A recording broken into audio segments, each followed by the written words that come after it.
बनारस में हो और जिला जेल के सामने आज बनारस वाले मिश्रा यानी हरीश मिश्रा की रिहाई है, जिसको लेकर चर्चा आज पूरे बनारस में है और लगातार लोग आज जेल के सामने इकट्ठा हो रहे हैं। उनकी रिहाई हो जाएगी, पर ये आप एक जान लीजिए कि एक ऐसे नेता की रिहाई हो रही है कि जो नेता हमेशा समाजवाद की बात करता है, एक सामाजिक न्याय की बात करता है, अम्बेडकरवाद की बात करता है, कि जिसके ऊपर हमला हो और उसी को 307 के मुकदमे में जेल भेज दिया जाता है।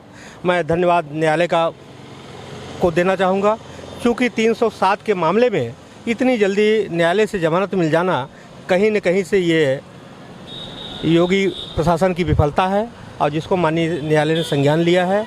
मित्रों, मैं आपको बता दूं कि यह सरकार की बहुत बड़ी विफलता है। साथियों नमस्कार, मैं हूं आपके साथ रमन। आप देख रहे हैं हिंदुस्तान की बात। इस वक्त मैं बनारस में हूं और जिला जेल के सामने आज बनारस वाले मिश्रा यानी हरीश मिश्रा की रिहाई है, जिसको लेकर चर्चा आज पूरे बनारस में है और लगातार लोग आज जेल के सामने इकट्ठा हो रहे हैं। हमारे साथ बातचीत करने के लिए समाजवादी पार्टी के पूर्व एमएलसी प्रत्याशी डॉक्टर मनोज जौनपुर से चल के आए हैं। उनके साथ राजेश विश्वकर्मा जो समाजवादी पार्टी के वरिष्ठ नेता हैं, बातचीत करेंगे। स्वागत है। आज हरीश मिश्रा यानी बनारस वाले मिश्रा की रिहाई है, क्या कहेंगे सर?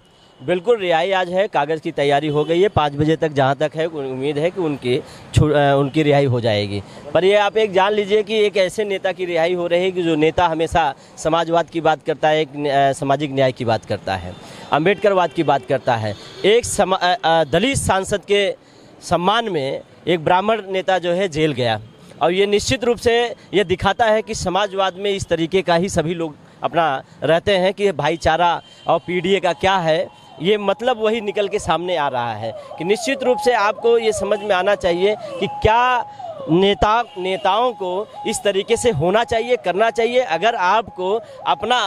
अगर जब कोई कार्य कर रहे हैं तो आपकी गलतियों को कोई बता रहा है तो उसको सुनने की भी क्षमता नहीं होता है, तो इसका मतलब है कहीं ना कहीं ये पार्टी फेल हो चुकी है, भाजपा की ये सरकार फेल हो चुकी है। निश्चित रूप से आज उस तरीके के दिखा जा रहा है। हम साजगाज के साथ आज अपने नेता पूर्वांचल के बनारस वाले मिश्रा जी को लेने आए हैं और आप लोग के सामने आए हैं। बहुत भी समाजवादी साथी आ भी रहे हैं, बहुत समाजवादी साथी जो है अभी कलेक्ट्रेट में है, वो भी आने वाले हैं। लोगों को सूचना पहुँच गई, सबको आज छूट रहे हैं, सब जान गए हैं। जानने को 3-4 दिन पहले से जान गए थे कि आज बस परवाना की बात थी, कागज तैयार हो जा रहा है, फिर इसके बाद छूट जाएंगे, मिश्रा जी सामने आ जाएंगे। देखिए, हमारे साथ डॉक्टर मनोज जी बात कर रहे थे, लेकिन आज समाजवादी पार्टी के वरिष्ठ नेता मिश्रा जी को छुड़ाने के लिए ये भी मौजूद हैं। स्वागत है सर, क्या कहेंगे?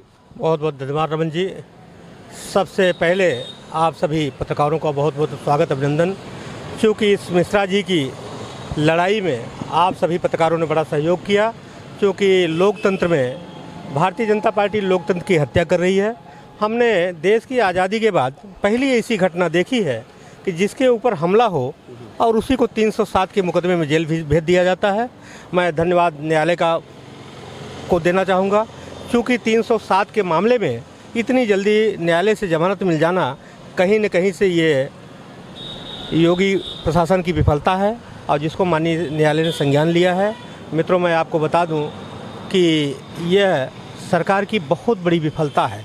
मैं तो ये मानता था कि यह योगी और मोदी की सरकार दलित विरोधी है, पिछड़ा विरोधी है, लेकिन मेरे समझ में अब आने लगा है यह सरकार सीधे सीधे ब्राह्मण विरोधी भी है और ये सीधे सीधे सिर्फ एक वर्ग विशेष का नेतृत्व करने वाली नेता है और मुख्यमंत्री हैं।